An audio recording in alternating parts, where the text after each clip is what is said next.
Ada dua sebabnya, Bapak. Yang pertama salah fikir, yang kedua karena fulus dan kekuasaan. Jadi salah fikir, makanya ngaji ini penting. Sebab utamanya itu salah fikir. Manusia itu ternyata kalau setelan berpikirnya itu salah, Bapak Ibu, dia bisa membantai siapa saja. Setelan fikir, dia pikir gini, cara berpikir mereka itu. Ini orang mengganggu kekuasaan.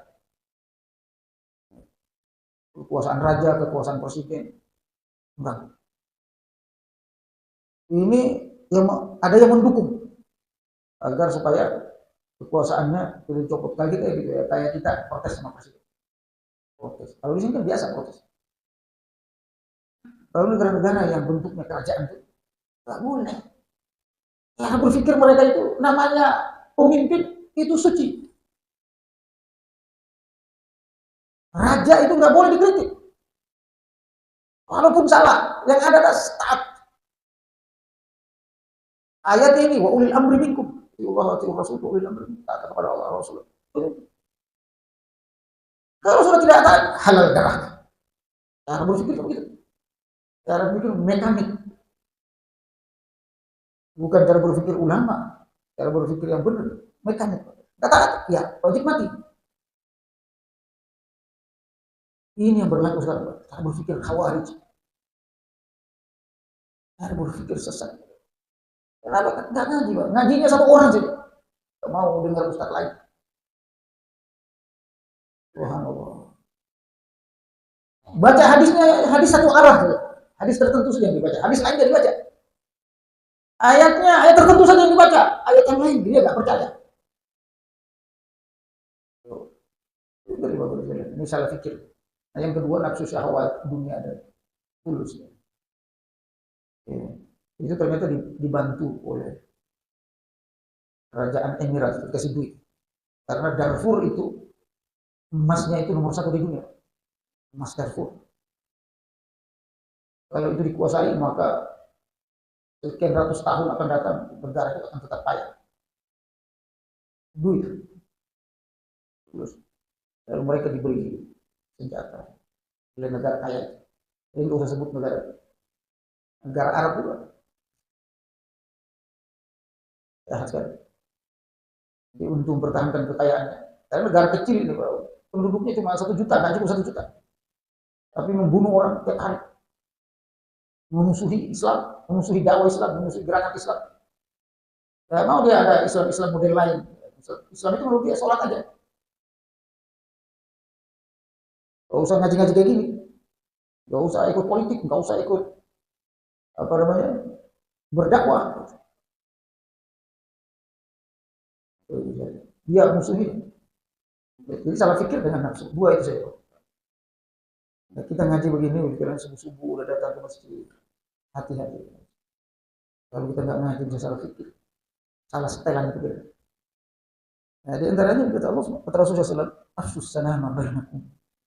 Kalian saling menebar salam. Sehingga apa? Timbul kasih sayang. Tidak saling bunuh. Gitu. Nah, di sini disebutkan sepakat para ulama memberi salam itu sunnah, menjawabnya wajib. Menjawabnya wajib. Kita dengar salam, assalamualaikum, harus jawab, jangan diam, dosa. Tapi fardu kifayah, kalau dia jamaah. Misalnya ada orang yang jawab, kita bebas dari dosa. Tapi kalau kita sendiri nggak ada yang bisa dijawab, maka fardu ain. Jadi kita harus jawab salam. Rasulullah SAW bersabda dari Ali bin Abi Thalib radhiyallahu anhu bahwa Nabi bersabda, "Yujzi'u 'anil jama'ah idza marru ay yusallima ahaduhum wa yujzi'u min al-julusi ay yuradda ahaduhum." Hadis riwayat Abu Dawud di sahih. Kata Rasulullah SAW, satu kelompok akan diberikan pahala apabila salah satu di antara mereka melewati seseorang, dia memberi salam. Misalnya ini bertiga berempat itu ketemu orang salam. Salah satu orang aja dari kita mewakili kita. Wa yujzi'u 'alal julusi ya idza ayyuradda ahaduhum. Begitu juga orang yang diberi salam. Ada orang, misalnya saya masuk dari masjid, saya beri salam. Salah satu di antara bapak jawab, yang lain itu bebas. Tidak wajib. Mata yubda'u bis salam. Kapan orang itu sunnah memberi salam? Yubda al muslim bis salam qabla kalam, qabla qul. Beri salam itu kalau bisa sebelum menyapa apapun, sebelum mengucapkan kata-kata apapun.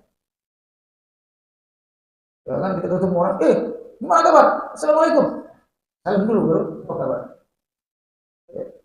Itu adab salam, jadi ada adabnya.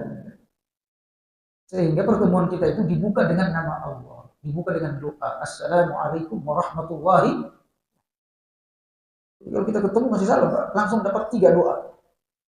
Keselamatan, rahmat kasih sayang. Akhirnya kita saling kasih sayang, bukan saling bunuh kayak Rasulullah. Yang ketiga, wa barakah, keberkahan. Hidup kita berkah, doain berkah. Wah, usaha berkah, keluarga berkah. Nah, masih salam. Indahnya agama, indahnya hidup, Pak. Kalau kita melaksanakan seluruh ajaran Islam. Rasulullah SAW bersabda, Assalamu qabla al-kalam. Salam dulu sebelum memberi sebelum berkata-kata. Makanya para kiai, para ulama zaman dulu di kita di Indonesia itu terbiasa. Kalau mau ceramah, salam dulu.